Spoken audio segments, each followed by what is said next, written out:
Praise the Lord. ஆண்டவராக இயேசுவின் நாமத்தினாலே இந்த நாளிலே கர்த்தருடைய வார்த்தை சங்கீதம் 34 அதிகாரம் 1வது வசனம். கர்த்தரை நான் எக்காலத்திலும் ஸ்தோத்திரிப்பேன், அவர் துதி எப்பொழுதும் என் வாயிலே இருக்கும். ஆமா, அருமையான தேவனுடைய பிள்ளைகளே, கர்த்தருடைய துதி எப்பொழுதுமே நம்ம வாயில இருக்க வேண்டும்.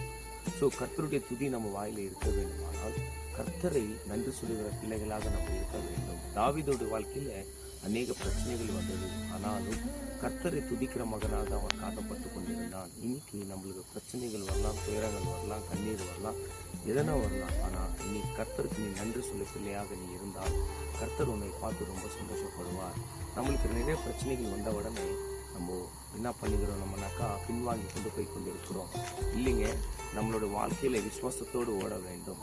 நம்மளுக்கு எவ்வளோ பிரச்சனைகள் வந்தாலும் அந்த பிரச்சனையிலிருந்து விடுதலை கொடுக்க அவரால் முடியும் என்று இந்த வார்த்தையை விசுவாசிங்க. கர்த்தரை எக்காலத்திலும் நான் ஸ்தோத்திரிப்பேன், அவர் துதி எப்பொழுதும் என் வாயில் இருக்கும் என்று நான் பார்த்து கர்த்தரை பார்த்து நம்ம சொல்லலாம். கர்த்தர் இந்த வார்த்தை மூலியமாக உன்னை ஆசீர்வதிப்பார். நல்ல கண்களை மூடி நம்ம ஜெபிக்கலாம். நல்ல பிதாவே, நன்மையான வேலையிலும் இந்த வார்த்தையை எங்களோடு கூட பேசுவதற்காக நன்றி ஆண்டவரே. இந்த ஆன்லைன் மூலியமாக பார்த்துக்கொண்ட பிள்ளைகளும் நீங்கள் ஆசீர்வதிங்க. கர்த்தாவே, ஆண்டவரே, இந்த நாளிலும் ஆண்டவரே எங்களை விசேஷமாக நடத்துவீர்கள் என்று நான் விசுவாசிக்கிறேன். எல்லாவற்றையும் கருத்தில் ஒப்புக் கொடுக்கிறோம். இயேசுவின் நாமத்தில் பிதாவே. ஆமென், ஆமென், ஆமென்.